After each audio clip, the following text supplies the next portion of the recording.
नमस्कार दोस्तों, क्या हाल चाल? सब बढ़िया। उम्मीद करते हैं आप सभी का स्वास्थ्य अच्छा होगा, बढ़िया होंगे और नवंबर 2023 के लिए आप बहुत अच्छे तरीके से प्रिपरेशन कर रहे होंगे। हमारा चल रहा है free of cost cost accounting का, कॉस्ट मैनेजमेंट अकाउंटिंग का फास्ट ट्रैक बैच, जो कि आप मेरे वाईटी चैनल पे देख रहे हैं। अगर आप मेरे वाईटी चैनल पे नए हैं तो कृपया करके प्लीज चैनल को सब्सक्राइब करे बिना मत जाना। बेल आइकन जरूर दबा देना और वीडियो को लाइक कर देना, दोस्तों में शेयर कर देना, ठीक है। मात्र 15 से 20 क्लासेस के अंदर हम अपनी पूरी कॉस्ट अकाउंटिंग को कवर अप कर लेंगे। देखिए आज का हमारा कॉन्सेप्ट क्या है, तो मैं पहले एक वीडियो दिखाता हूं, फिर हम आगे बढ़ते हैं।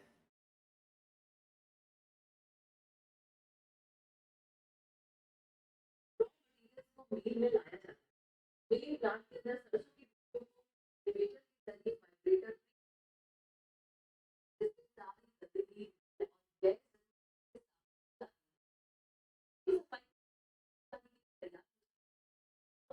एक्सपेरिमेंट मशीन सरसों पर ऑयल निकालना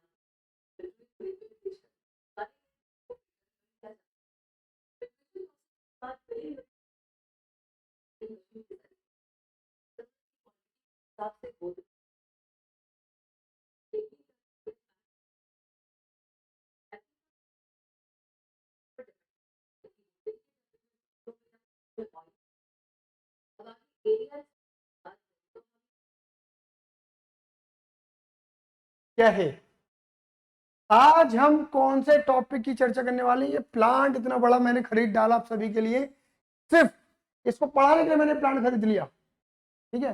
ये प्लांट ये क्या कहना चाह रहा है, देखिए अभी आपने देखा था कि जो मस्टर्ड ऑयल है, जो आपका सरसों का तेल है, वो कैसे बनता है, ठीक है।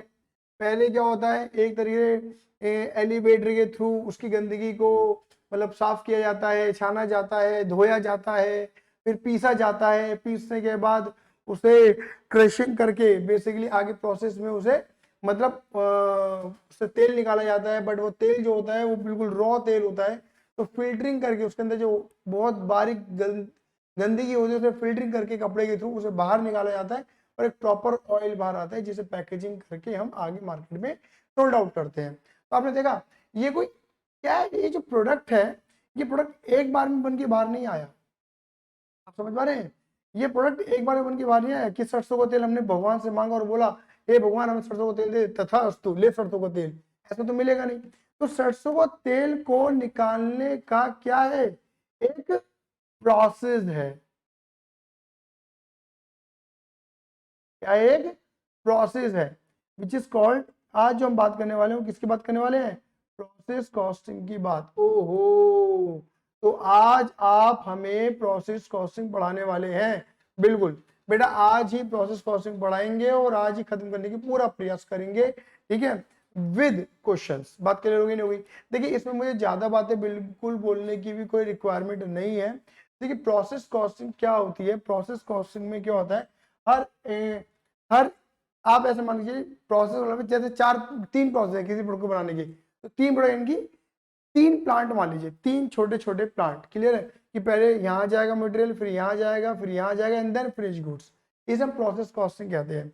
यानी कि अगर मैं समझाने बैठूं, जैसे मैंने सरसों के तेल का एग्जांपल दिया था, तो पहला प्रोसेस क्या था, उसे धोना, गंदगी को बाहर निकालना, दूसरा था क्रशिंग, तीसरा था ऑयलिंग मतलब एक तरीके से, और चौथा था उसका फिल्टरिंग। आप ऐसा समझिए पांचवा प्रोसेस भी हो सकता है, क्योंकि एकदम से फिल्टरिंग के बाद पैकेजिंग, पैकेजिंग भी एक प्रोसेस है, तभी वो उसका प्रॉपर पैकिंग के बाद मार्केट में सोल्ड आउट होता है। तो अब ऐसा मान लीजिए मोटा माटी सरसों के तेल में कितने प्रोसेस आ रहे हैं, 5 प्रोसेस आ रहे हैं। 5 प्रोसेस से सरसों का जो दाना होता है वो जब निकलता है 5 प्रोसेस से, तब जाके हमें सरसों का तेल मिलता है। मेरी बात समझ में आई है नहीं आई? तो कुल मिलाकर हम बात करने वाले हैं प्रोसेस कॉस्टिंग की। प्रोसेस कॉस्टिंग ये क्या होता है कि हर एक सिंगल प्रोसेस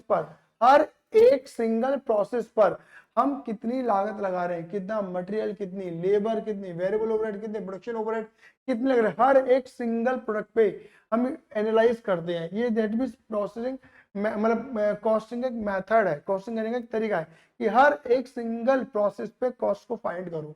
हर एक सिंगल कॉस्ट पर मतलब हम ये देख पाएंगे कि हमारा सिंगल प्रोसेस कैसा चल रहा है, क्या यहाँ पे ये प्रोसेस हमें प्रॉफिट दे रहा है, ये लॉस दे रहा है, या फिर ज्यादा लॉस तो नहीं करवा रहा है, एबनॉर्मल वो चीज हम कहते हैं। तो हर एक इफेक्टिवली इफिशिएंटली प्रोसेस कैसा चल रहा है वो हमें चेक करने में पता लग जाता है। क्लियर ही नहीं है? तो यानी अगर मैं मोटा माटी बात बनाने बैठूं, समझाने बैठूं, तो मैं एक काम करता हूँ, ऐसा समझते हैं, ठीक है,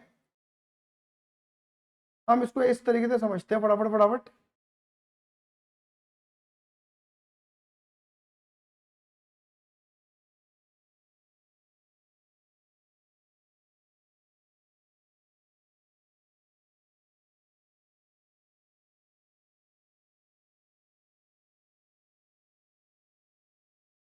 हम इस तरीके से समझते हैं, ठीक है। आप ऐसा समझो, ये हमारा प्रोसेस 1 है, प्रोसेस फर्स्ट, इसे बोल दो प्रोसेस सेकंड, इसे बोल दो process third. Process first, second और थर्ड। पता क्या है, हमारा जो अल्टीमेट रॉ मटेरियल है, हमारा जो अल्टीमेट रॉ मटेरियल है, कच्चा माल, जैसे सरसों को तेल निकालने के लिए सरसों का दाना चाहिए, तो वो जो है वो इधर पहले प्रोसेस में डाला गया, बोलो हाँ या ना। और ये जो लास्ट प्रोसेस है, ये लास्ट प्रोसेस में क्या देगा, फिनिश गुड्स। क्या देगा, फिनिश गुड्स। मतलब वो गुड्स जो हम मार्केट में बेचने वाले हैं, दैट मीन्स, है ना, कस्टर्ड सीड्स, है ना, और ये कस्टर्ड ऑयल। बात क्लियर हो गई, हो गई? अब इस तरह समझिएगा। तो पता क्या है, जो पहले प्रोसेस का जो आउटपुट होगा, यानी आप कह लो पैसे, पहले प्रोसेस का जो आउटपुट होगा, ये इसका इनपुट हो गया, ये इसका रॉ मटेरियल इनपुट हो गया। आप समझ गए? पहले प्रोसेस का जो आउटपुट है वो कहाँ जाएगा, वो दूसरे प्रोसेस में जाएगा, क्या बन के, एज अ इनपुट बन के। क्या बन के, एज अ इनपुट। इनपुट का मतलब क्या होता है मेरे बेटे जी, रॉ मटेरियल बन के। क्या मेरी बात समझ में आई है नहीं आई? फिर इसका जो आउटपुट होगा, इसका जो आउटपुट होगा वो उसके बाद वाले में जाएगा एज अ इनपुट बन के। आप मेरी बात समझे नहीं समझे? नहीं है। और इनकी एज अ रॉ मटेरियल, मतलब एक प्रोसेस का फिनिश, सुनो मेरी बात, एक प्रोसेस का फिनिश अगले का क्या बन जाता है, रॉ मटेरियल। एक प्रोसेस का फिनिश अगले का क्या बन जाता है, रॉ मटेरियल। ऐसा समझे? और यहाँ पे फाइनली हमें फाइनल आउटपुट मिल जाता है, final output which is called finish goods. Final finish, final लिखना था मुझे, फाइनल आउटपुट यानी कि फिनिश गुड्स जो रेडी टू सेल हम बेचते हैं। तो यहाँ पर हम क्या करते हैं, हर एक सिंगल अकाउंट का we are preparing, we are preparing every single process account. हम हर एक सिंगल, हर एक सिंगल प्रोसेस का क्या बनाएंगे, अकाउंट बनाएंगे। मतलब हर एक सिंगल को we are analysing every single process, है ना। We are finding the cost, involvement, the input and the output of each and every process. बाकी हर एक सिंगल प्रोसेस में हम क्या लगा रहे हैं, क्या निकाल रहे हैं, ये पढ़ो, अलग अलग एनालाइज करिए, सेपरेटली एनालाइजिंग चलेगी हमारी। बात क्लियर हो गई? अब देखिए इसमें अकाउंट बनाना बड़ा आसान है। देखिए मैं यहाँ पे आपको अकाउंट का फॉर्मेट बड़ा आसान है, कुछ भी नहीं है। यहाँ पे बिल्कुल debit vote comes in, credit vote goes out वाला ही रूल है। प्रोसेस, जैसे मान के चलो मेरा पहला प्रोसेस, प्रोसेस फर्स्ट अकाउंट, ठीक है।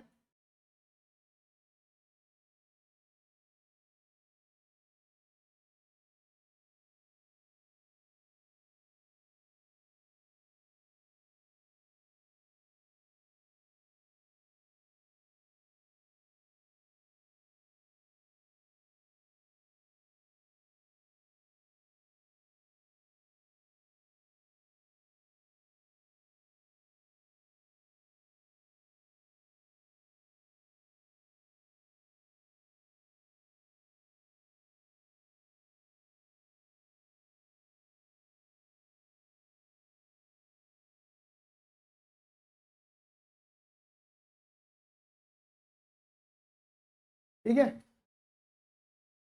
बात क्लियर हो गई? अब देखो यहाँ पे जरा ध्यान से समझना, बड़ा आसान है। यहाँ लिखेंगे डेबिट क्रेडिट, रूल वही है, debit vote comes in, credit vote goes out, financial accounting वाले रूल है। यहां लिखते हैं पर्टिकुलर, यहां लिखते हैं इन यूनिट, यहां लिखते हैं अमाउंट, यहां लिखते हैं पर्टिकुलर, यहां लिखते हैं यूनिट्स, यहाँ लिखते हैं अमाउंट। क्लियर ही नहीं है? देखिए जितनी बातें मैं बोलूंगा यहाँ पर, ठीक है ना, जितनी बातें मैं बोलूंगा इसके अंदर सारी बातें मैं मतलब इंक्लूड करने वाला हूँ, तो आप इसके नोट्स बना सकते हैं, ठीक है ना। देखिए सबसे पहले लगाएंगे यहाँ मतलब ऑब्वियस बात है, सबसे पहले कॉस्ट क्या लगती है, मटेरियल लेबर ओवरहेड, ठीक है। तो यहाँ लिखेंगे टू मटेरियल। देखो दो तरीके के मटेरियल लग सकते हैं, एक है डायरेक्ट मटेरियल और again two material which is called indirect material. Indirect, यहाँ पे जो यूनिट ली जाती है वो डायरेक्ट ली जाती है और अमाउंट भी डायरेक्ट ली जाती है। इनडायरेक्ट मटेरियल में यूनिट नहीं ली जाती, खाली ये ली जाती है अमाउंट ली जाती है। बाकी लेबर की अमाउंट आ गई, बाकी जो भी आपके ओवरहेड्स लग रहे हैं वो आ गए। बात क्लियर हो गई इनकी। We are invested this amount in such process. Clear ही नहीं है, इस प्रोसेस के अंदर हमने ये वाली अमाउंट को इन्वॉल्व करा है, लगाया है। बात क्लियर हो गई। अब आगे चलते हैं। अब देखिए यहाँ पर ना, अगर मैं सीधी सिंपल बात करूं, यहां से निकलेगा हमारा बाय प्रोसेस सेकंड, मतलब ट्रांसफर। यहाँ की यहाँ से जो यूनिट निकलेंगी और यहाँ पे जो कॉस्ट होगी वो हम कहाँ ट्रांसफर करेंगे, सेकंड में, क्योंकि यहाँ से ये इनपुट और ये जो निकला आउटपुट, जो आउटपुट है ट्रांसफर टू प्रोसेस सेकंड। बात क्लियर हो गई, ये बात समझ में आती है। चलिए जी, लेकिन देखिए अगर ये तो सिंपल सा अकाउंट बन गया, लेकिन अब इसमें जो तड़का आने वाला है वो तड़का किस चीज का है, पहला नॉर्मल लॉस, नॉर्मल लॉस का तड़का। देखो नॉर्मल लॉस में क्या होता है, इसकी चर्चा हम पहले भी कर चुके हैं। नॉर्मल लॉस का मतलब है pre determined loss. Normal loss is a pre determined loss which is a unavoidable loss, मतलब ऐसा लॉस जिसे हम वी कांट अवॉइड, जिसे हम अवॉइड नहीं कर सकते, प्री डिटरमाइंड है, होता ही है, होता ही है, होगा ही होगा। ये वो क्या कहलाएगा, आपका नॉर्मल लॉस कहलाएगा। क्या कहलाएगा मेरे बेटे जी, नॉर्मल लॉस। होना ही होना है, होना ही छोड़ना है, होना ही छोड़ना है, प्री डिटरमाइंड है, अनअवॉइडेबल है, ठीक है, अवॉइड नहीं कर सकते, वो नॉर्मल लॉस है। तो देखो मैं पहले क्लियर कर दे रहा हूं, यहाँ पे क्या लिखेंगे, यहाँ पे लिखेंगे no special treatment for normal loss. Normal loss में कोई स्पेशल ट्रीटमेंट नहीं होता, बस नॉर्मल लॉसेस में हमारी यूनिट कम हो जाती है। तो इतनी यूनिट थी, सपोज मान के चलो example, we introducing 10,000 unit and 1,000 unit is normal loss, तो 9,000 यूनिट का हमारा क्या निकल गया, आउटपुट निकल गया। कितना निकल गया, आउटपुट निकल गया हमारा। आउटपुट है जो प्रोसेस सेकंड में ट्रांसफर किया जाएगा। मेरी बात समझ में आ गई, नहीं आ गई? खाली यूनिट कम हो जाएंगी, अमाउंट कोई कम नहीं होती। लेकिन if if normal loss, if normal loss having any realizable amount, then such amount will be credited in process account। अगर नॉर्मल लॉस को बेचकर, if we selling normal loss, if we are selling normal loss, normal unit, normal loss unit, अगर हम normal loss unit को बेच रहे हैं और बेचकर क्या आ रहा है हमारे पास, पैसा, तो बुद्धि का प्रयोग करना। अगर हमारे पास पैसा आ रहा है तो हमारी जो कॉस्ट है वो कम हो रही है। कहने का मतलब क्या है, हमने ये कॉस्ट लगाई है, इस कॉस्ट में से हमने ये कॉस्ट कवर कर लिया, बेच दी है, बेच कर कवर कर लिया। क्लियर ही नहीं है? ठीक है, तो यहाँ पर जो अमाउंट आएगी, यहाँ पर एक अमाउंट आएगी, वो कौन सी अमाउंट होगी, वो आपकी क्या रहेगी, रियलाइजेबल वैल्यू।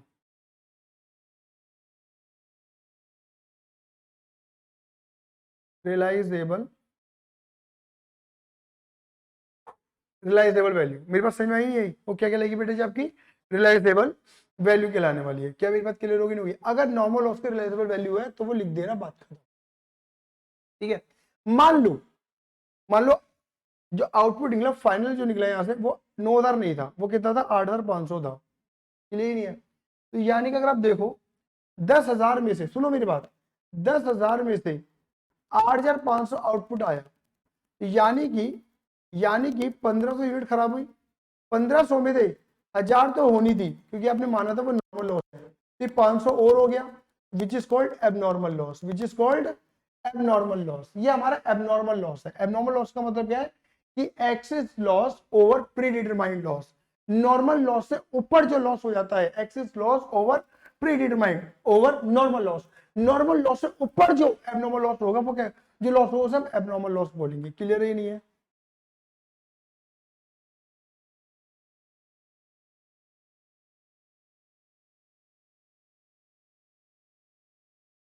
पाँच सौ यूनिट मेरे एग्जाम्पल में, यहां पर हमें क्या लिखेंगे, सुनो,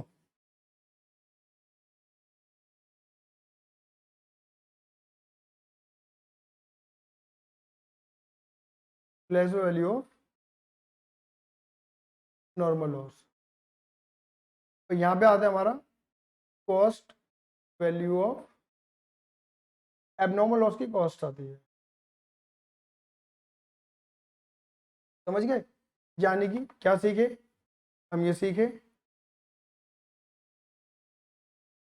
in case of abnormal loss, abnormal loss के केस में क्या करेंगे, in case of abnormal loss unit and cost of such loss will be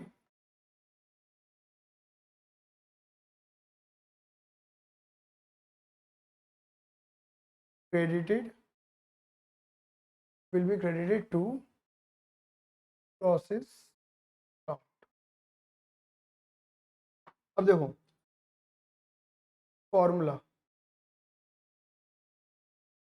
abnormal loss निकालने का फॉर्मूला, एबनॉर्मल लॉस निकालने का फॉर्मूला क्या होगा, कॉस्ट ऑफ एबनॉर्मल लॉस, या लिखेंगे टोटल कॉस्ट, जितनी कॉस्ट आपने लगाई है minus realisation value of normal loss divided by total input minus normal loss unit, minus normal loss unit into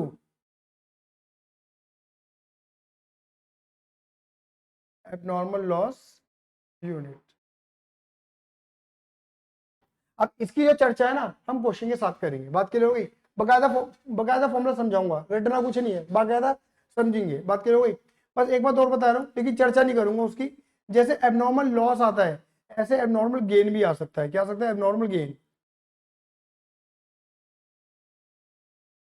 जैसे एबनॉर्मल गेन, यील्ड वेरियंस हमने पढ़ा था, यील्ड वेरियंस। यील्ड वेरियंस कब आता था पता है? यील्ड वेरियंस आने के पीछे एक ही कारण होता था कि जितना नॉर्मल लॉस हो जाए उतना नॉर्मल लॉस नहीं हो, उससे कम नॉर्मल लॉस हुआ है तो एबनॉर्मल गेन निकलता था।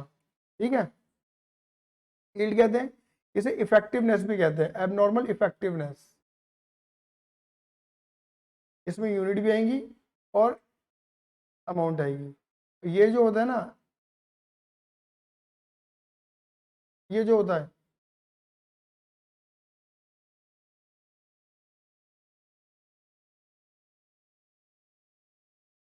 यहाँ पर भी कॉस्ट आती है, कॉस्ट ऑफ एबनॉर्मल गेन। तो कितनी गेन, कितनी कॉस्ट का गेन हुआ है, कितनी कॉस्ट का गेन हुआ है, बस खत्म। ये एक फुल फ्लैश अकाउंट है प्रोसेस का, बात करोगे, full flash account of process accounting. इसके बाद हम क्या बनाते हैं, प्रोसेस सेकंड फॉर्म बनाते हैं। देखो प्रोसेस सेकंड के अंदर भी कुछ नहीं है, बता रहा हूँ, थोड़ा सा अंतर आएगा, बता रहा हूँ क्या। देखो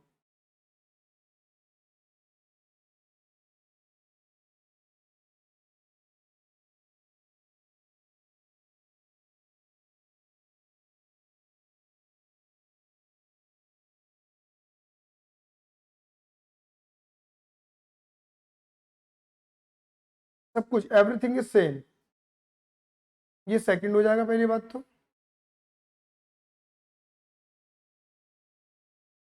ठीक है।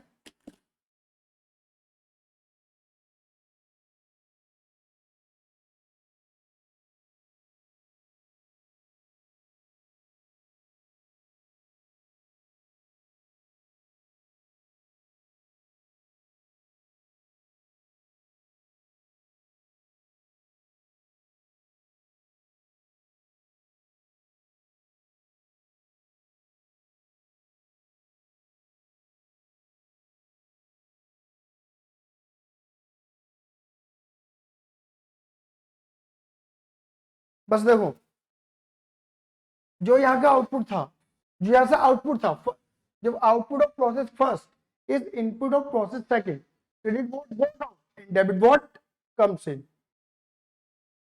बस जो भी यूनिट्स हैं और जो वो कॉस्ट है, ये और आ जाएगा, बात खत्म। क्लियर ही नहीं है, ये कंप्लीट अकाउंट है किसका, प्रोसेस का। अब देखो, अगर मैं अगेन बोलूंगा, यहाँ पे फॉर्मूला कैसे निकालेंगे, अगेन कोई बोलेगा कॉस्ट ऑफ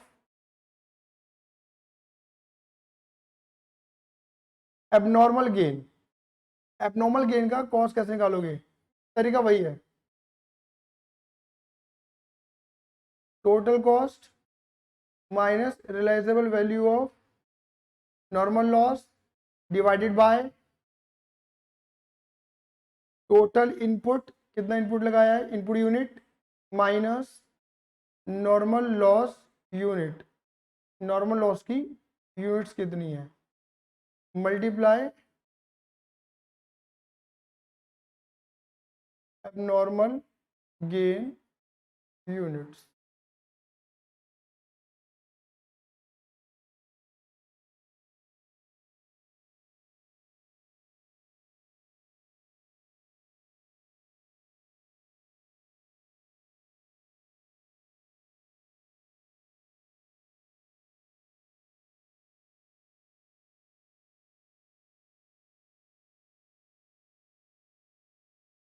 ठीक है।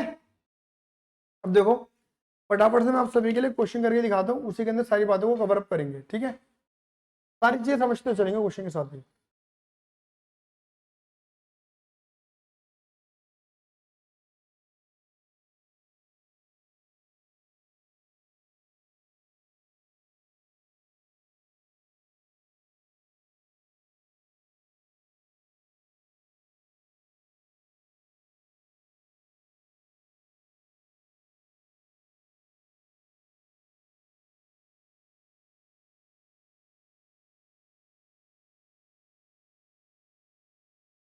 देखो, इलस्ट्रेशन नंबर 2, यहाँ पे क्वेश्चन में क्या लिखा है, a product passes through 3 process, एक प्रोडक्ट 3 प्रोसेस से पास होता है, the output of each process, जो भी हर प्रोसेस का जो आउटपुट आ रहा है, is treated as a raw material. समझ रहे हो ना भाई, एक का आउटपुट दूसरे का input of the next process to which it is transferred to, and output of the third process is transferred to finished stock। जो थर्ड प्रोसेस वो फिनिश स्टॉक निकाल के देगा तुम्हें। तो प्रोसेस 1, 2 और 3 आपको बता दिया, मटेरियल, लेबर, मैन्युफैक्चरिंग, ओवरहेड, ये कॉस्ट बता दी हर प्रोसेस की। आगे लिखा हुआ है, the 10,000 units have been issued to the process first after process second, have been issued to process first and after processing the output of each process is as under। ठीक है ना, तो कह रहे हैं कि 10,000 यूनिट आपने प्रोसेस वन में लगाए हैं, after processing the output of the, कैसे कैसे ट्रांसफर किया जाएगा, कह रहे हैं इतना इतना आउटपुट आया है प्रोसेस 1 से, प्रोसेस 2 से, प्रोसेस 3 से, ये नॉर्मल लॉस की परसेंटेज है। यहाँ 2% हमारा माल हो गई होगा खराब, या 5% हो गई होगा खराब, या 10% हो गई होगा खराब। No stock of material of work in progress was left at the end, ना कोई ओपनिंग है ना कोई क्लोजिंग है, मतलब कोई WIP नहीं है। Calculate the cost of finish article, कह रहे हैं कि भैया फिनिश आर्टिकल या फिनिश गुड्स की स्टॉक अल्टी अनलेस क्या बच रही है, बता के दिखा दीजिए। ठीक है ना, आ जाओ। अगर इससे और बड़े क्वेश्चन मिल जाते तो वो देख लेते हैं, अगर मिल जाता है तो।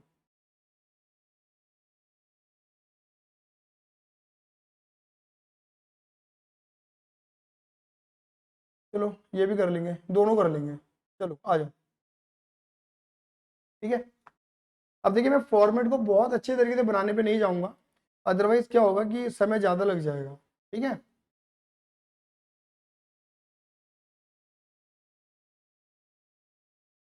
Illustration 2।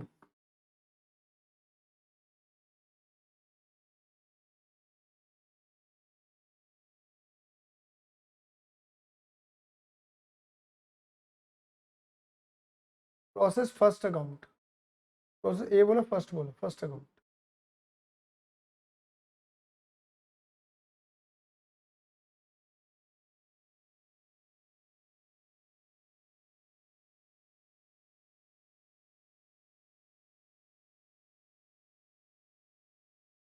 Unit amount, units amount. ठीक है, अब यहाँ पे लिखा हुआ है मटेरियल यूज्ड।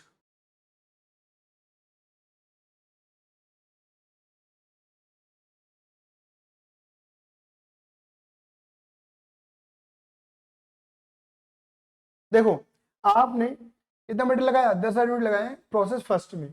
ठीक है,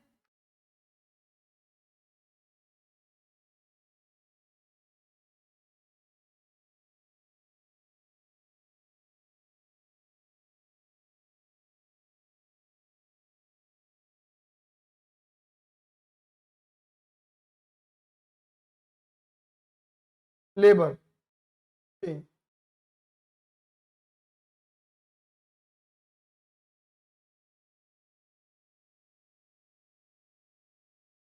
ओवरहेड 10।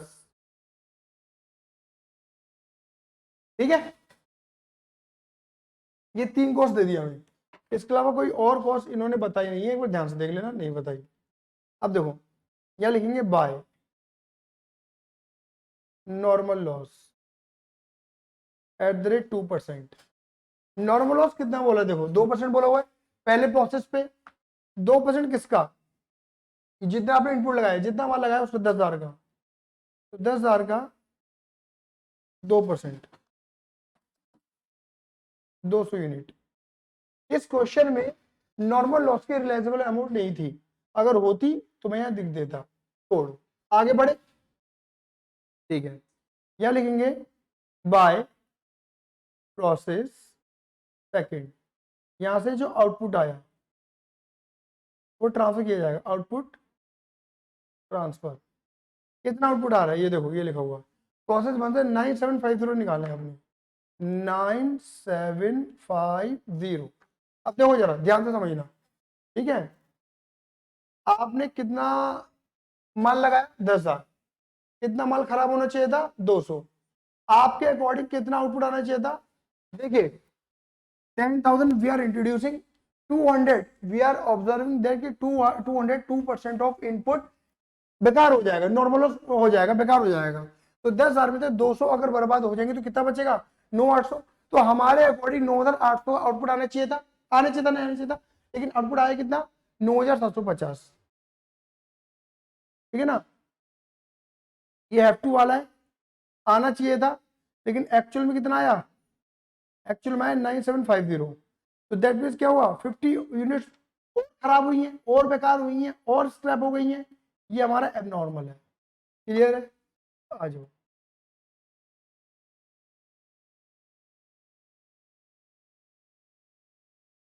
अब यहाँ एबनॉर्मल की अमाउंट लिखी जाएगी, आ जाओ। कैसे, देखो यहाँ पे लिखेंगे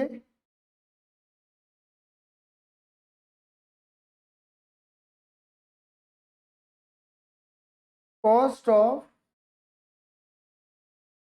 cost per unit of output.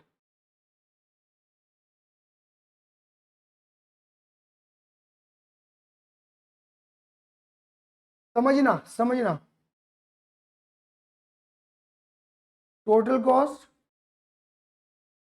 Minus normal minus realisable value of normal loss divided by total input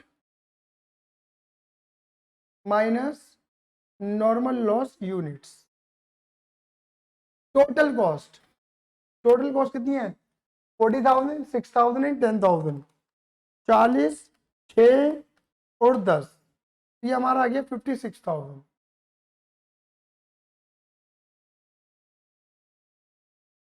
रिलायजेबल value what? Realizable value of normal loss 0,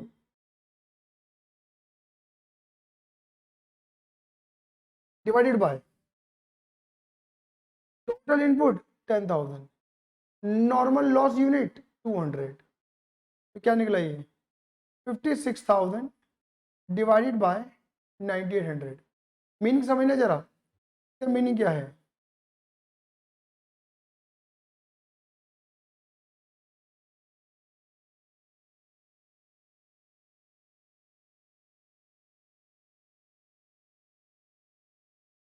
हाँ जी, इसका मीनिंग क्या है? इसका मीनिंग ये है कि हमारे अकॉर्डिंग 9,800 यूनिट आनी चाहिए थी, और 9,800 यूनिट के लिए हमने लागत कितनी लगाई है? 56,000 की लगाई है। सुनना मेरी बात को दोबारा, 9,800 के आउटपुट के लिए, 9,800 के आउटपुट को लेने के लिए जो हमारी प्रिडिक्शन थी कि 10,000 लगाएंगे, 2% बर्बाद हो जाएगा, 200 बर्बाद हो जाएगा, तो 9,800 का आउटपुट आना चाहिए था। 9,800 के आउटपुट को लेने के लिए 56,000 की लागत लगाई, 9,800 आउटपुट लेने के लिए, तो एक सिंगल यूनिट का आउटपुट कितने में आएगा? क्या बोलोगे? 56,000 डिवाइडेड बाई 9,800, यानी कि हमें एक जो यूनिट पड़ेगी वो पड़ी कुल मिलाकर 56 डिवाइडेड बाई 9,800, ये पड़ी को समथिंग 5.71, इतने रुपए की पड़ी, 5.71 पैसे के आसपास की पड़ी। बात क्लियर हो गई? अब देखो एक बात और समझना, ये क्या है? ये 56,000 है। आप ये मत समझने कि ये 56,000 आ गया, नहीं, ये 56,000 minus realizable value of normal loss. Realizable value of question में गिवन नहीं थी, रिलायजेबल वैल्यू इज 0, आएगा ना, तो यानी कि 56,000 माइनस 0 इक्वल टू 56,000 ही निकल कर आएगा बाहर।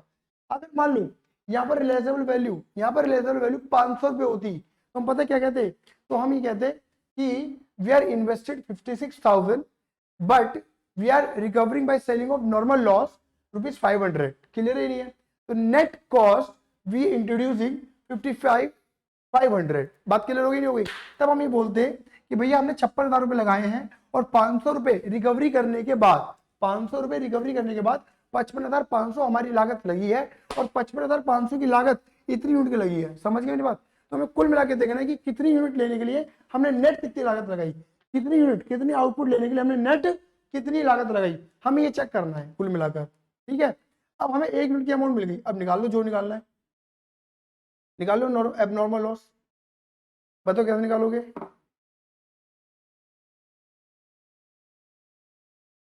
निकालना है तो एबनॉर्मल लॉस बोलो। एबनॉर्मल लॉस कितने का है? 50 यूनिट, 50 यूनिट इंटू 5.71, एक यूनिट 50 यूनिट, और एक यूनिट की कॉस्ट कितनी है? 5.71। अभी आपने निकाला ही है, तो ये आपका निकल कर आएगा 286 राउंड ऑफ, 286 राउंड ऑफ कर दिया मैंने। क्लियर ही नहीं है? आया? ऐसे ही कोई पूछेगा unit transfer to next process, दूसरे प्रोसेस में कितना ट्रांसफर करेंगे? 9,750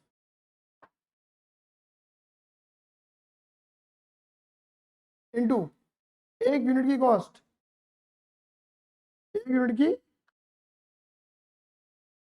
कॉस्ट 5.71 इंटू 9750, ये निकल कर आएगा हमारा 55,714।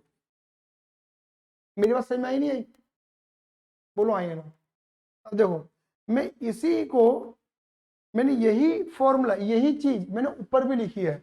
मैं देखो, मैं ये 5.71, 5.7 का फॉर्मूला ये है,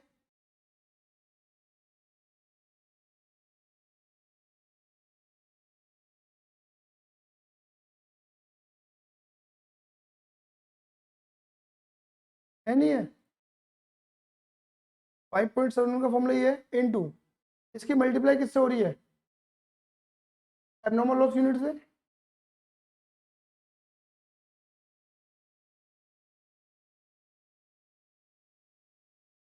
मतलब इनटू 50 आ गया। यही सेम मैंने ऊपर लिखा है, लेकिन आपको समझ में आया नहीं आया फॉर्मूला क्या है कि इतना आउटपुट लेने के लिए इतनी लागत लगाई, तो एक यूनिट के लिए कितनी लागत, और इनटू एबनॉर्मल लॉस की कितनी लागत निकल जाएगी, मल्टीप्लाई कर दो। क्योंकि याद रखना एबनॉर्मल लॉस का मतलब है वो लॉस जिसे हम अपने कस्टमर से रिकवर नहीं कर सकते हैं। ये लॉस हमारी कॉस्टिंग पीरियड में ट्रांसफर कर दिया जाता है। कहा जाता है हमारी कॉस्टिंग पीरियड में। बात क्लियर हो गई। चलिए देखिए आप इसको कैसे निकाल सकते हैं, ये ऐड और ये लेस करके भी निकाल सकते हैं। 40 6 10 -286, ये निकल कर आएगा आपका 55714, 55714, वही नीचे निकली है 55714। क्लियर है।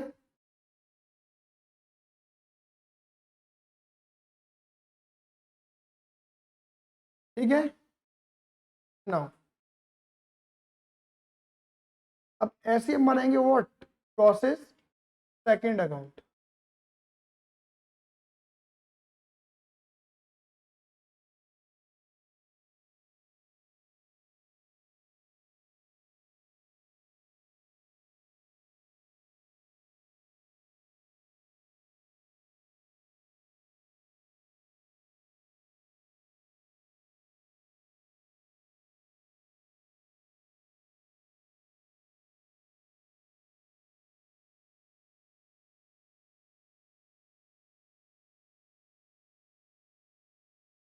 प्रोसेस फर्स्ट, अभी तो देखो पहले तो प्रोसेस सेकंड में ये माल जाएगा 9750, प्रोसेस फर्स्ट से,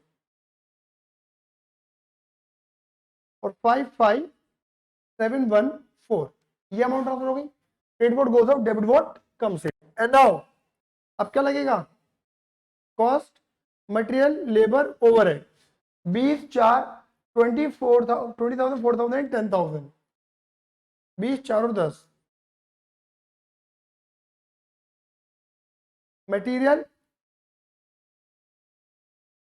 लेबर एंड ओवरहेड 20 4 और 10, चेक कर लो 20 4 10, ठीक है। नेक्स्ट सेम यहां पर भाई,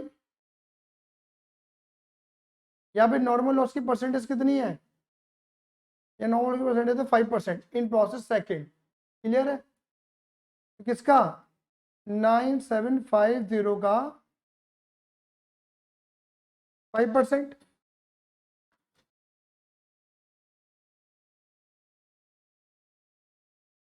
487.5 यूनिट, 487.5 मतलब इतनी यूनिट हमारी बेकार हो गई। ठीक है 487.5 यूनिट। यहाँ आउटपुट कितना निकला, by process third unit transfer, कितना आउटपुट दिखा रखा है 9400।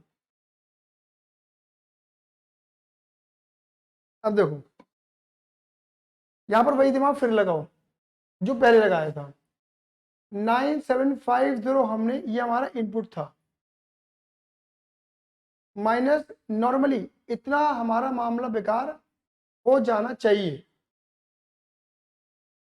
इतना माल बेकार होगा -5%, तो हमारे अकॉर्डिंग इतना आउटपुट आना चाहिए, इतना आउटपुट आना चाहिए, ये आना चाहिए, आना चाहिए, लेकिन एक्चुअल में आया कितना ज्यादा, ये ज्यादा आ गया output.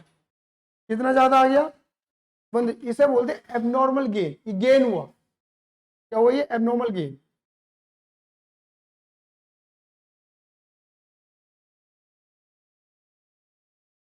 Abnormal gain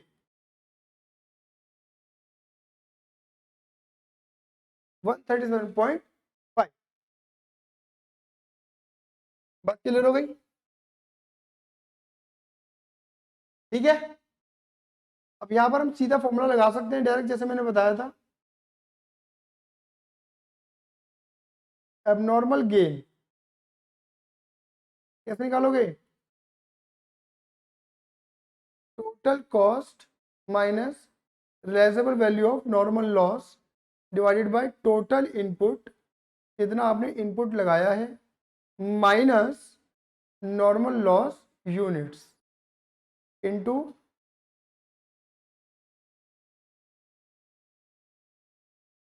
abnormal gain. Total cost कितनी है? कॉस्ट कितनी लगाई है? This plus this plus this plus this, this plus 20 plus 4 plus 10, तो total cost we have introduced इतना 89,714 minus realisable value of, realisable value कितनी है? 0। इनपुट कितना लगाया? इनपुट, ये इनपुट है, ये लगाया हमने।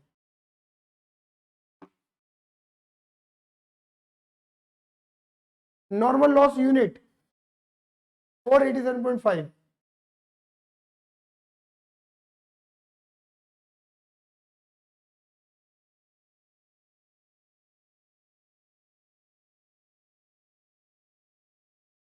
$9262.5।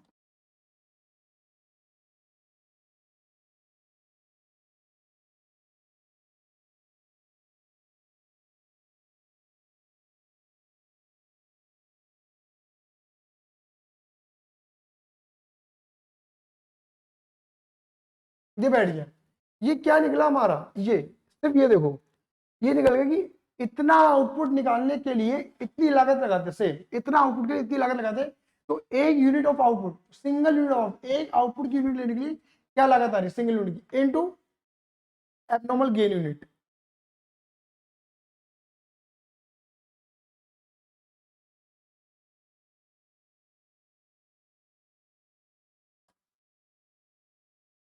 ये आपका आ गया 1332।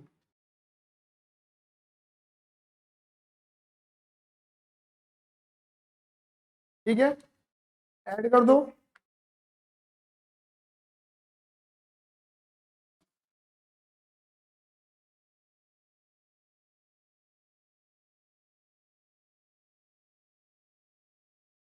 एक बात और बोलूं,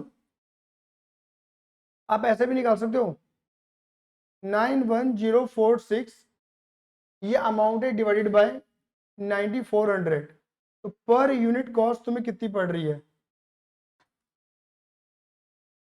9.69। ये रही देखो, सेम ही निकल कर आएगी, डिट्टो, कुछ अलग नहीं आएगा। क्लियर है? आप इसकी मल्टीप्लाई इससे कर दो तो ये आ जाएगा, इसको डिवाइड कर दो इससे तो ये आ जाएगा। दोबारा बोलो, आप इसकी इतनी यूनिट की मल्टीप्लाई कर दो इनसे, ठीक है, हमें ये मिल जाएगा। और अगर आप क्या करोगे, इसको डिवाइड कर दोगे इससे, if you are dividing this by this, you getting 9.69 यानी per unit cost, per unit of output. Clear है? ये था हमारा process second. Now process third. Process third बनाते हैं, आ जाओ।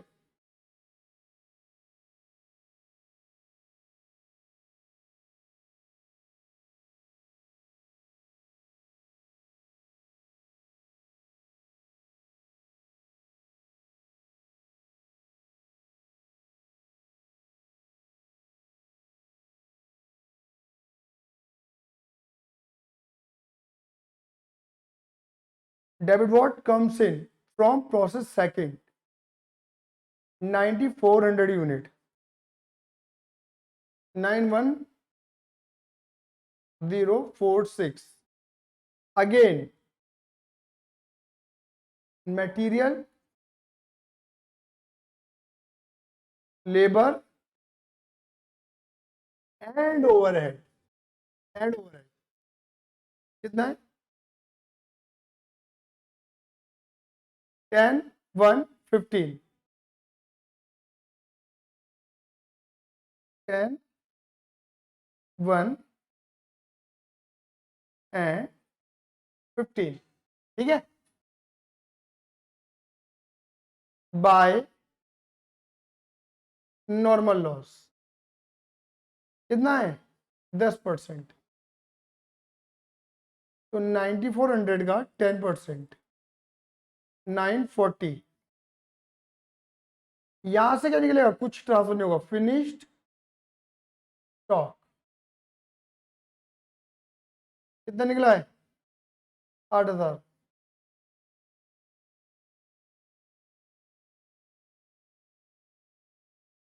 ठीक है, अगेन वही दिमाग, 9400 में से 940 सब्ट्रैक्ट माइनस करने के बाद इतना आना चाहिए, लेकिन आया कितना 8, ये क्या हो गया एबनॉर्मल,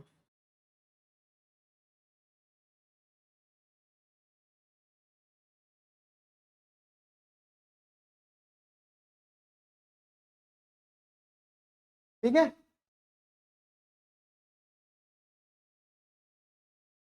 ठीक है भाई, same,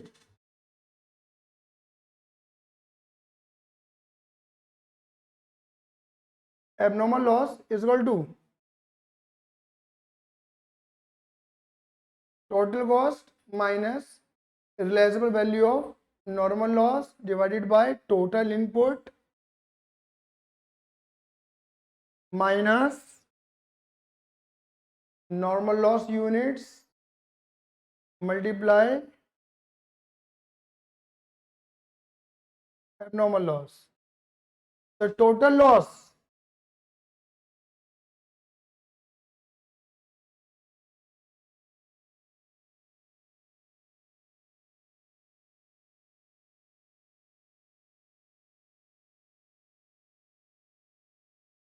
$1,17,046 minus 0 divided by total input 94 minus 940 into abnormal loss unit 460.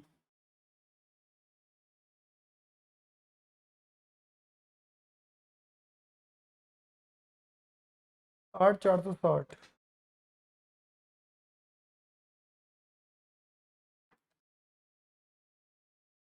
$13.84 multiply 460,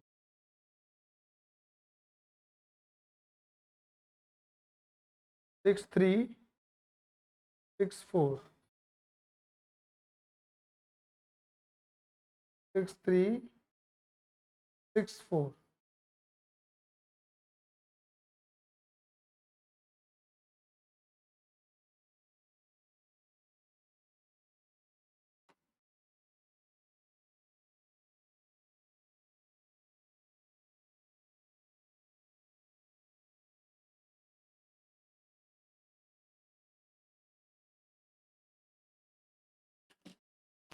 The cost of finished stock,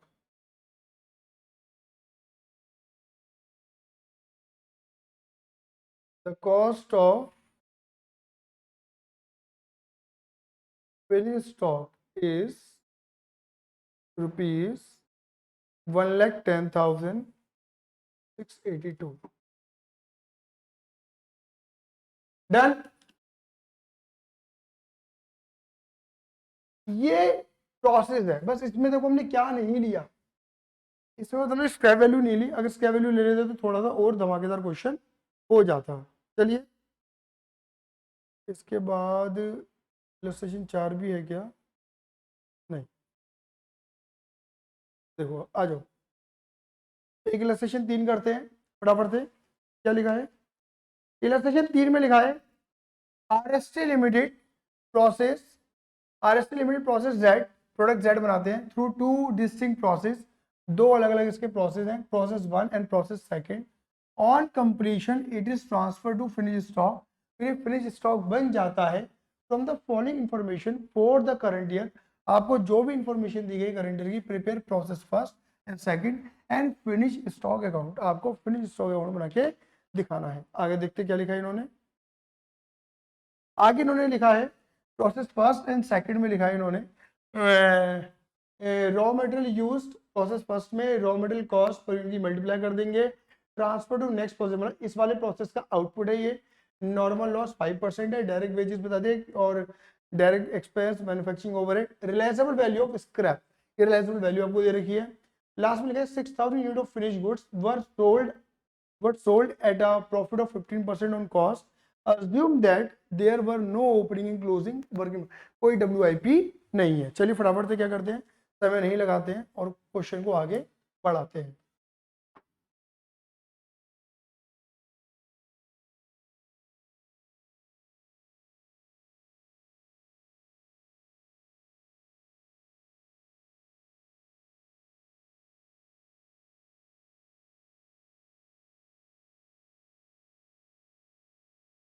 process first,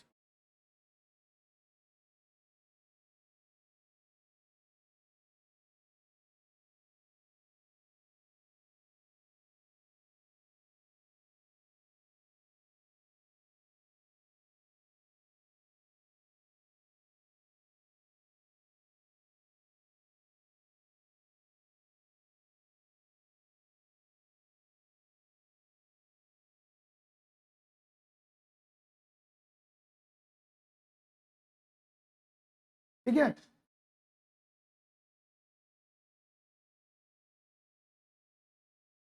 to material, कितना मटेरियल लगाया है 7500, 7500 अमाउंट, दिस मल्टीप्लाई दिस, समझ गए, 7500 मल्टीप्लाई बाय 60, 4.5 लाख, डन। ठीक है, नॉर्मल लॉस 5%,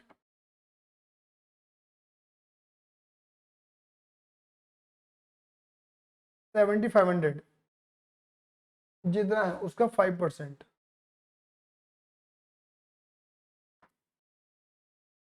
375, क्लियर है। Direct wages cost,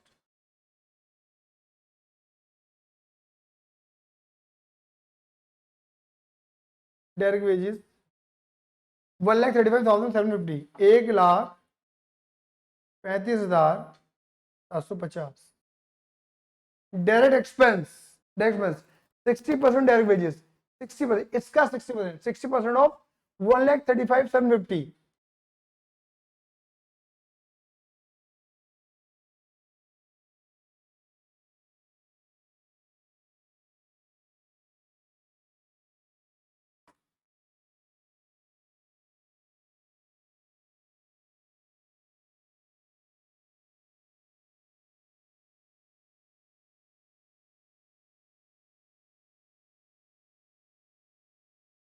manufacturing overhead 20% of direct wages, तो 20% of what 1,35,750,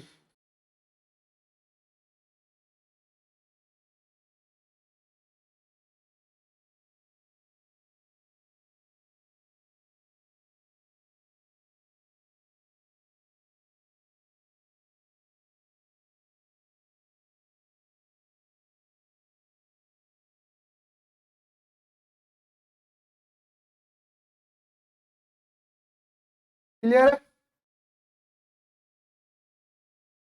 now रिलायजेबल value of scrap, आपकी जो रिलायजेबल वैल्यू कितनी स्क्रैप की 12.5 रुपए, मतलब बिक रहा है कबाड़ वो हमारा। अब कबाड़ कोई सा भी, नॉर्मल एबनॉर्मल दोनों बिकेगा, तो नॉर्मल बेच दो,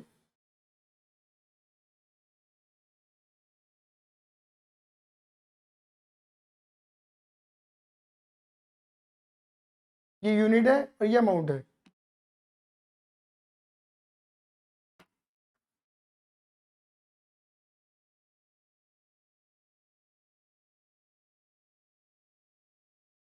कोड 687.5, यहाँ लिख देते, ये RV है, रिलायजेबल वैल्यू, समझाने के लिए लिख दिया।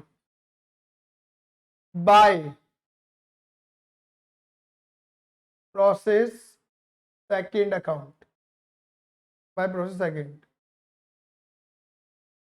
Units transfer. कितनी यूनिट ट्रांसफर होंगी ये लिखा हुआ है 7050।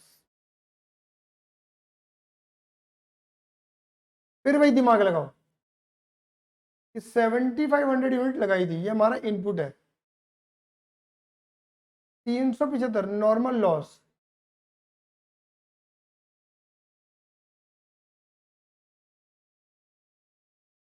इतना आउटपुट आना चाहिए था, आया कितना?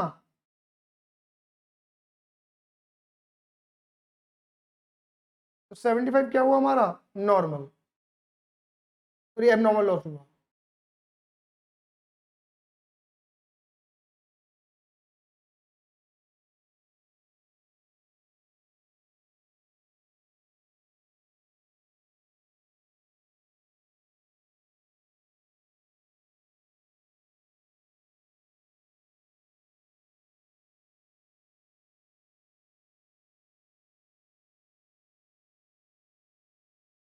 Total cost minus realisable value of normal loss divided by total input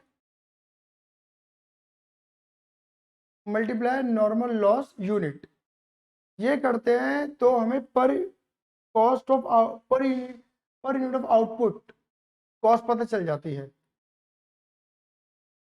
तो टोटल कॉस्ट 4.5, 1.35, 750, 81450, 27150 क्या की टोटल कॉस्ट 6,94,350 माइनस इसमें से रिकवर हो गई ये वाली अमाउंट, रिकवर 4687.5। इनपुट कितना लगाया? इनपुट लगाया 7,500।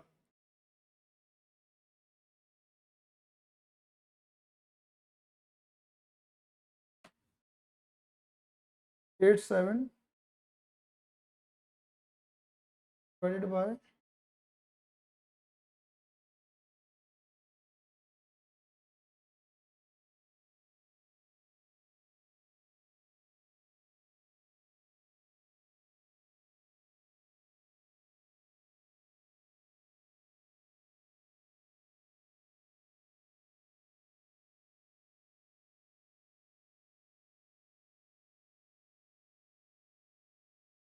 Abnormal loss 75 unit.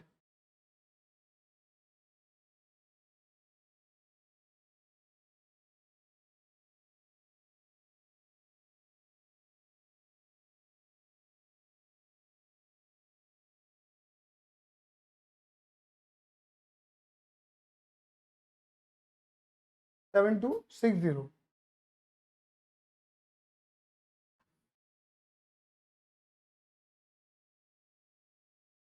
वैसे आ तो रहा है ये लगभग, चलो 60 ही कर दो क्योंकि 59.6 आ रहा है तो मैंने राउंड ऑफ ही कर दिया। ठीक है, बात क्लियर हो गई?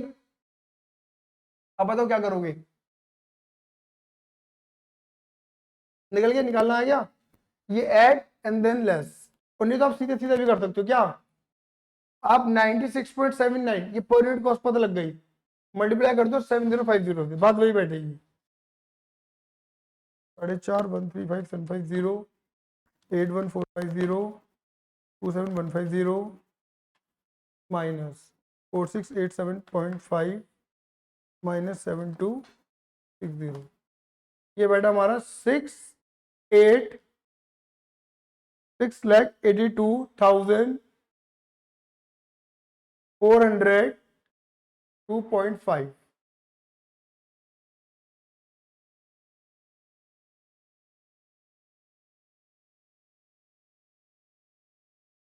डन। ऐसे बनाएंगे प्रोसेस सेकंड अकाउंट।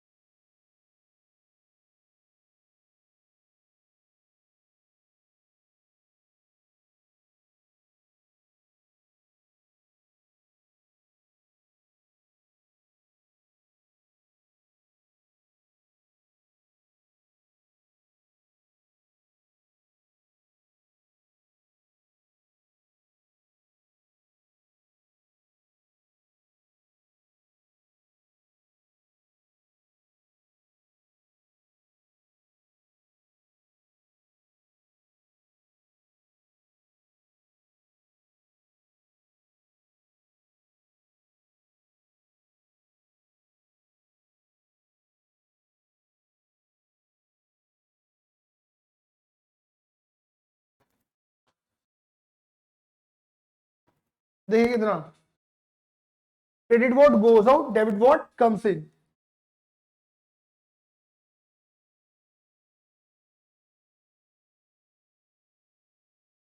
$6,82,402.5।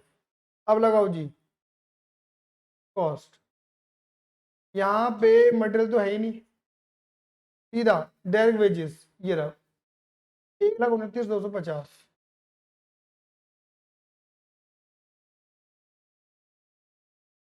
एक लाख उनतीस,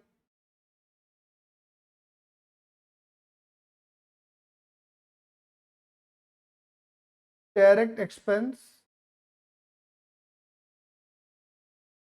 डायरेक्ट एक्सपेंस कितने दे रखे हैं, यह बोला है 65%। अब याद रखना, ध्यान रखना, यहाँ 60 लिखा है, यहाँ 65 लिखा है, जल्दबाजी में 60 भी लगा दिया और यहाँ भी 60 लगा दिया, नहीं यहाँ 65 है, तो 65% ऑफ 1,29,250।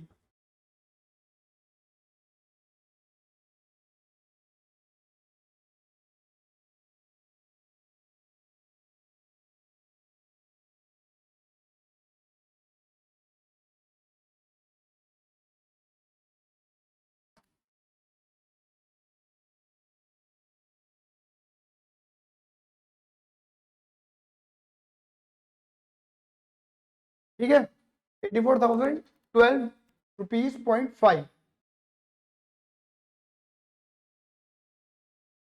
मैन्युफैक्चरिंग ओवरहेड कितने हैं, 15% ऑफ डायरेक्ट वेजेस। अब डायरेक्ट वेजेस कितनी आ गई दिस,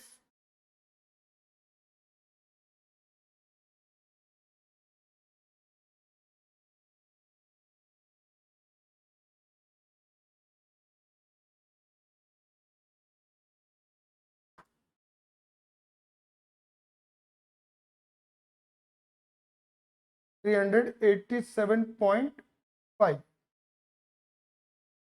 ठीक, डन, और कोई कॉस्ट नहीं है, minus by normal loss. Normal loss कितना, 10%। इनपुट कितना है इनका, 10%। 705। स्क्रैप कितने में करोगे, 37.5।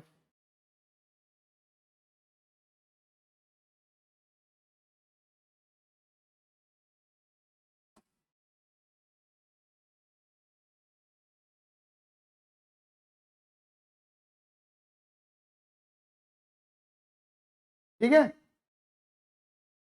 बाय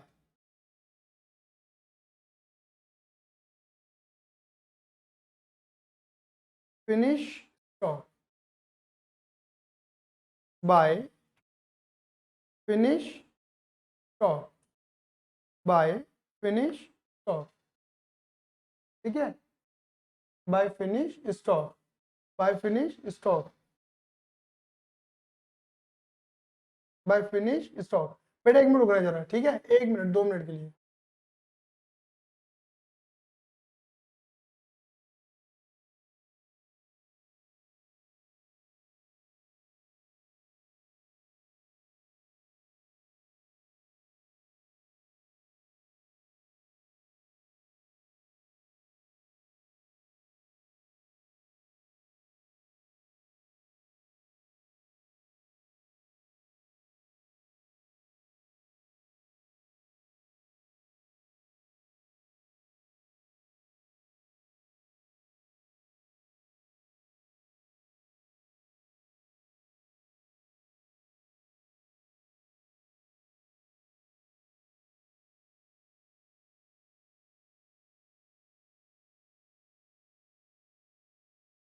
हाँ जी, चलिए बात करें आगे।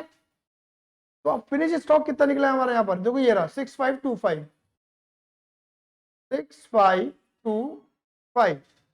डन। अब दिमाग वही लगाते हैं, हमने लगाया था इतना माल बर्बाद हो जाएगा, इनपुट माइनस नॉर्मल लॉस, तो हमारे अकॉर्डिंग माल आना चाहिए था 6345, इतना आना चाहिए था, बट आया कितना? आ तो ज्यादा गया, 6525, 6525 कितना? 180। ये क्या हो गया? ओहो, ये हो गया हमारा abnormal gain.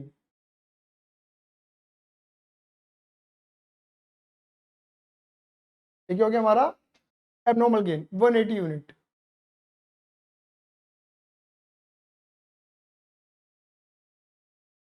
Abnormal gain is equal to total cost, total cost 6,82,402.5 plus 1,29,250 plus 84,012.5 plus 19,387.5 total cost 9,15,052.5 minus realizable value 26,437, 26,437.5 divided by total input minus normal. तो हमारे अकॉर्डिंग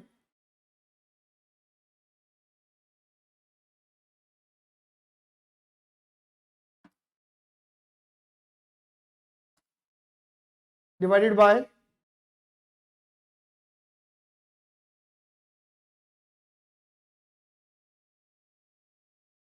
अरे यार गलत हो गया, 9,15,052.5 माइनस 26,437.5 डिवाइडेड बाय 34563, ये 6345 आएगा। ये आ गया हमारा लगभग 140.05 आ रहा है, वैसे 140 ले सकते हो आप, इनटू एब्नॉर्मल गेन 180।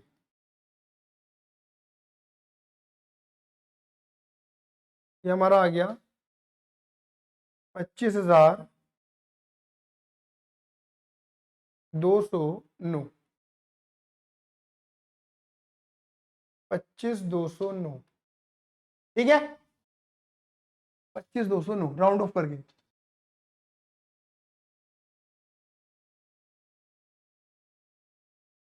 निकाल दो फिनिश स्टॉक।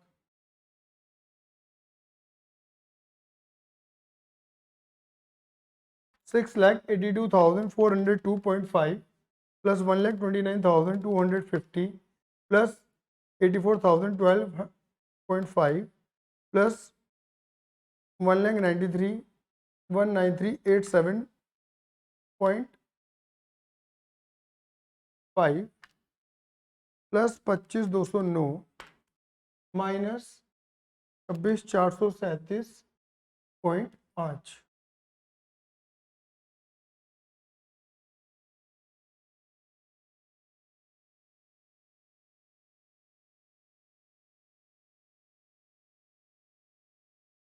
$9,13,824 डन। देखिए यहाँ पर ना इन्होंने फिनिश स्टॉक अकाउंट मांगा है, बट रुकना जरा, मतलब इनकम स्टेटमेंट मांगी है, रुक जाओ अभी, हम एक चीज और समझते हैं यहाँ पर, जो मांगा नहीं है वो भी एबनॉर्मल लॉस अकाउंट, ये भी समझ लो, इंपॉर्टेंट है।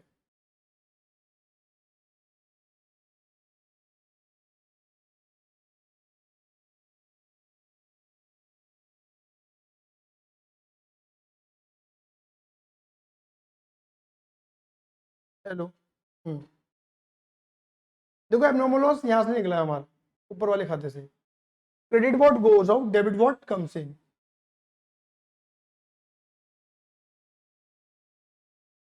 Debit what comes in, process first से कितना? 75 यूनिट, 7260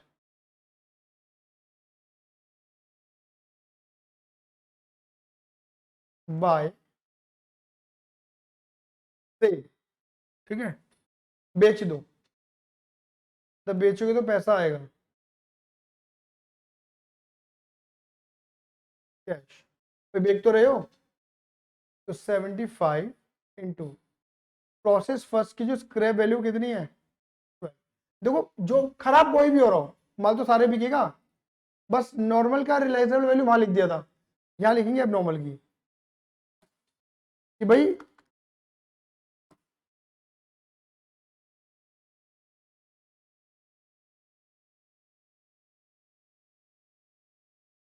इनकम स्टेटमेंट, या आप ऐसा कह सकते हो कॉस्टिंग पीएनएल, कॉस्टिंग पीएनएल लिख सकते हो। देखो समझो, आपको इतना लॉस हुआ और इसको बेचकर इतना रिकवर हो गया, तो नेट लॉस कितना रहा तुम्हारा, समझे, 7260 minus 937.5 is equal to 6322.5।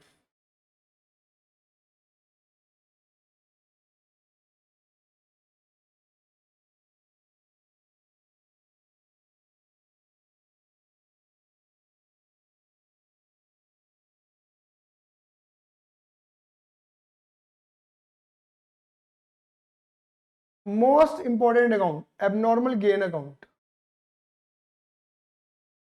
Abnormal gain account,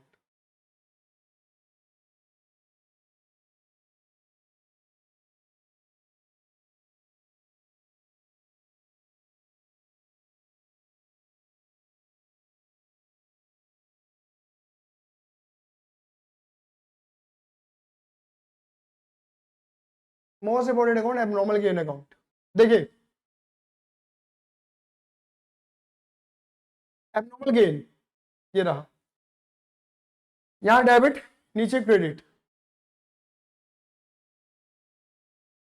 bye process second 180 unit 25,209, हमने एक्चुअल में गेन इतना निकाला, लेकिन मैं अब आपको ना ये समझाना चाह रहा हूं, आप समझना कि एबनॉर्मल गेन आता कैसे, जैसे एबनॉर्मल यील्ड कह दो, यील्ड वेरिएंस भी जिसे हम कहते थे स्टैंडर्ड कॉस्टिंग में। देखो यील्ड वेरिएंस आने का मतलब क्या था, यील्ड वेरिएंस होता क्या था कि भाई हम ये सोचते थे कि अगर हम, सुनो मेरी बात को, एक एग्जांपल लगाते हैं कि यहां से भूल जाओ, हम 100 यूनिट लगाएंगे तो 90 का आउटपुट निकलेगा, हम 100 यूनिट लगाएंगे तो 90 का आउटपुट निकलेगा, पर हमने क्या करा, हमने 95 यूनिट लगाकर, भैया ऑब्वियस बात, अगर 100 लगाएंगे तो 90 आना चाहिए था, मतलब 10% का लॉस, तो 95 लगाते तो कितना आना चाहिए था टेक्निकली 85.5। समझ पा रहे मेरी बात, सुन मेरे, 100 लगाएंगे, 100 लगाकर 90 आने हैं, एक काम करते और इजी करते हैं, 100 लगा के 90 आने हैं, 100 लगा के 90 यूनिट आनी है, तो 200 लगा के कितनी आनी चाहिए बताओ, आप समझ ना, 100 लगा के अगर 90 का आउटपुट है, मतलब 10 हमारा नॉर्मल लॉस होगा, ये हमने मान लिया, तो 200 लगा के कितना आना चाहिए, स्टैंडर्ड के अंदर करा है हमने ये, तो 10% 20 माइनस 180 आना चाहिए था, बोलो हाँ ये ना, आना चाहिए था, बोलो हाँ ये ना, क्लियर ही नहीं है। बट हमने क्या करा, हमने 200 लगा के, हमने 200 लगा के 190 निकाल दिया, निकाल दिया 190 लगा दिया, निकाल दिया, यानी कि नॉर्मल लॉस हमारा कम हो गया टेक्निकली, मतलब हमने सोचा था इतना नॉर्मल लॉस होना चाहिए था, बट एक्चुअल में नॉर्मल लॉस हमारा हुआ कितना 10। इसकी वजह से क्या हुआ, जब आप देख रहे हो ये आउटपुट बढ़ गया हमारा, जितना हमने सोचा था आउटपुट उतना ना के हमारा आउटपुट ज्यादा आ रहा है, देखिए आपको गेन नजर आ रहा होगा 10 का गेन, ये 10 का गेन क्यों हो रहा है, क्योंकि नॉर्मल लॉस कम हो रहा है। मेरी बात समझ में आई या नहीं आई, बोलो हाँ या ना। मैं आपको ये समझाना चाह रहा हूँ, ये जो एबनॉर्मल गेन हो रहा है ना आपको, ये एक्चुअल में गेन नोशनल गेन है, एक्चुअल में दिख रहा है, ये गेन हो क्यों रहा है, क्योंकि नॉर्मल लॉस जितना सोचा था, तुमने सोचा था 10%, उतना नहीं हुआ, उससे कम हुआ है, तभी वो गेन पैदा हुआ है। मेरी बात समझ में आ गई नहीं आ गई, क्योंकि अब देखो आपने सोचा था कि मैं इतना इनपुट लगाऊंगा और 10% नॉर्मली 10% माइनस करके 705 माइनस करके इतना मेरा आउटपुट आना चाहिए था, मतलब 6,345 मेरा आउटपुट आना चाहिए था, बट एक्चुअली मेरा आउटपुट क्या है, ज्यादा आया। तो ज्यादा आने के पीछे क्या था कारण, कि जितना मुझे लॉस होना चाहिए था, उतना जितना मैंने सोचा था प्री डिटरमाइंड लॉस उतना नहीं हुआ, तभी एबनॉर्मल गेन पैदा हुआ है। बात समझ में आई? अब समझना, यहाँ क्या समझाऊंगा, ले अभी मिटा दूंगा दोबारा से। इसका मतलब यह है कि मैंने सोचा था 705 का नुकसान होगा, लेकिन 180 का नुकसान नहीं हुआ। 180 का नुकसान हुआ ही नहीं है। एक्चुअली पता है कितना नुकसान हुआ मेरा नॉर्मली? 525 का। अब देखो तुम बुद्धि लगा लो, अगर तुम 7050 में से इतने में से 525 लेस करो, 525 लेस करो, लेस कितना निकलेगा? देखो 6525। कहने का मतलब ये है इतने में से एक्चुअल में इतना नॉर्मल लॉस हुआ है, सोचा इतना था, हुआ इतना है, इसलिए ये आया, आउटपुट ज्यादा दिख रहा है। क्लियर है? अब बात समझना, मैं यहाँ पे समझाना क्या चाह रहा हूँ। एक्चुअल में तो नॉर्मल लॉस ये हुआ है, हमने नॉर्मल लॉस कितना दिखा रखा है 705, और एक्चुअल में नॉर्मल लॉस हुआ कितना है 525। बोलो हाँ ये ना, सही बात है नहीं है? यानी कि हमने यहाँ पे जो नॉर्मल लॉस की रियलाइजेबल अमाउंट दिखा दी है वो 705 यूनिट की दिखा दी है, लेकिन 705 यूनिट तो नॉर्मल लॉस हुआ ही नहीं है, हुआ तो इतना है, तो जितना हुआ होगा बेचा तो उतना होगा। यानी कि आपने 180 रुपए, 180 यूनिट जो है एक्स्ट्रा दिखा रही है, उसकी बिना बात के रियलाइजेबल वैल्यू क्या है, ज्यादा दिखा रही है। एक्चुअल में वो रियलाइजेबल वैल्यू है ही नहीं, क्योंकि भाई नॉर्मल लॉस हुआ नहीं, हुआ नहीं तो माल थोड़ी ना बिकेगा। मैं दोबारा बोल रहा हूँ, समझना, यहीं पर ही समझना है हमें। हमने जितना नॉर्मल लॉस सोचा था उतना नॉर्मल लॉस नहीं हुआ, ये बात क्लियर हो गई। हमने सोचा था 705, हुआ कितना है 525, यानी कि हमने जितना हुआ है उतनी तो बेची होंगी, तो यानी कि यहाँ पे जो 180 एक्स्ट्रा डाला हुआ है उसका रिलेशनल वैल्यू ज्यादा डाला हुआ है बिना बात की, तो उसे हटाओ। एक्चुअल में वो कोई रिलेशनल वैल्यू है ही नहीं, कैसे हटाओगे? यहाँ पे 2 नॉर्मल लॉस 180, 180 मल्टीप्लाइड, यहाँ पे अमाउंट थी हमारी, रियलाइज वैल्यू थी 37.5।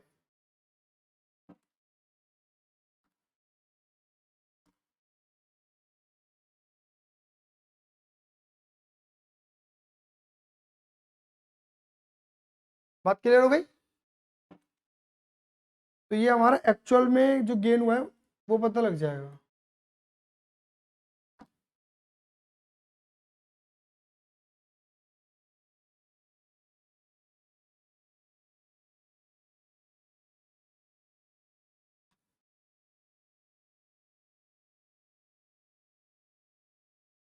और ये गेन जाएगा हमारा कॉस्टिंग पीएनएल में, या आप कह लो इनकम स्टेटमेंट।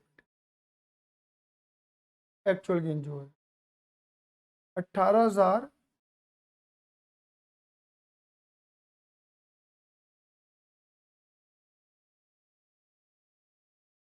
डन।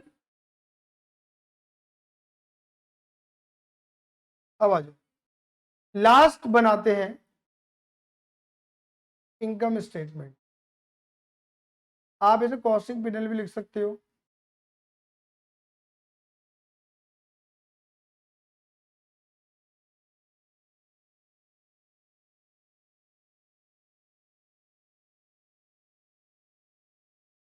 देखो जी, टू ओपनिंग स्टॉक, पहले से तो कोई माल था ही नहीं हमारे पास। टू फिनिश स्टॉक,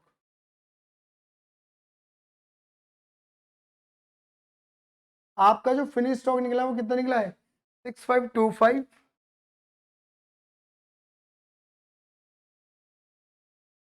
अमाउंट कितनी है 9,13,824, 9,13,824, 824, 9,13,824।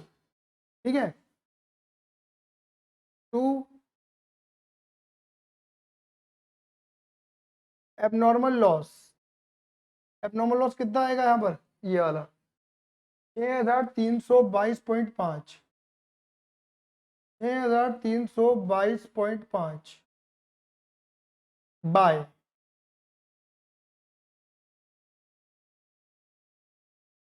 नॉर्मल गेन कितना आएगा 18,459, 18,459 बाय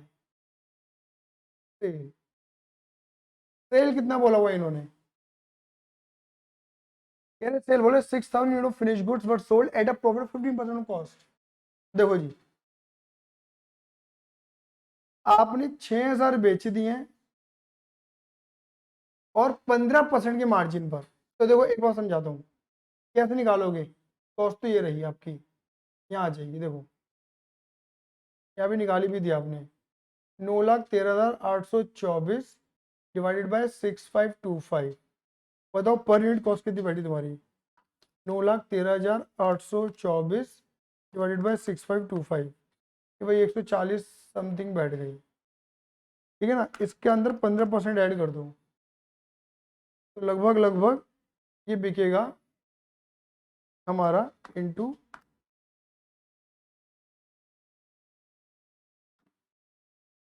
161 रुपये के आसपास का, 161 इंटू 6,000, 9,66,000।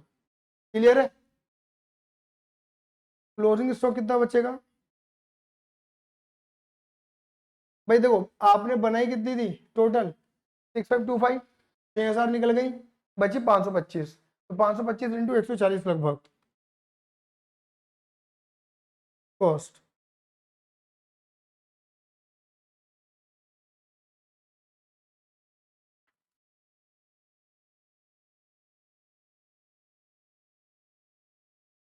मतलब 140 मल्टीप्लाई पॉइंट, मतलब पॉइंटों में था थोड़ा सा, मल्टीप्लाई 525, यार 73,526।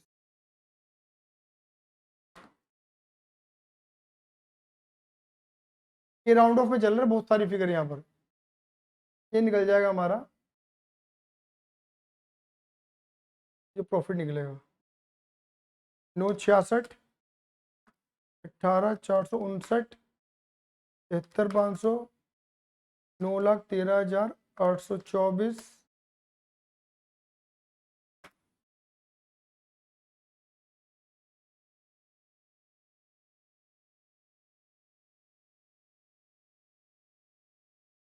डन।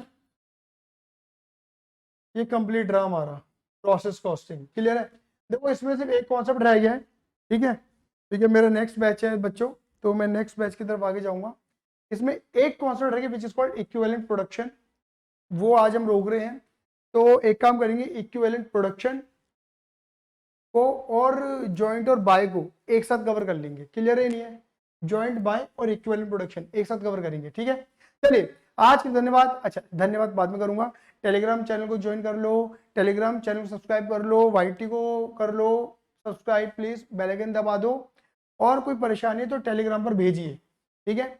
आपकी समस्या का समाधान लेकर आएंगे, जरूर लेकर आएंगे, कोई भी समस्या हो आपकी।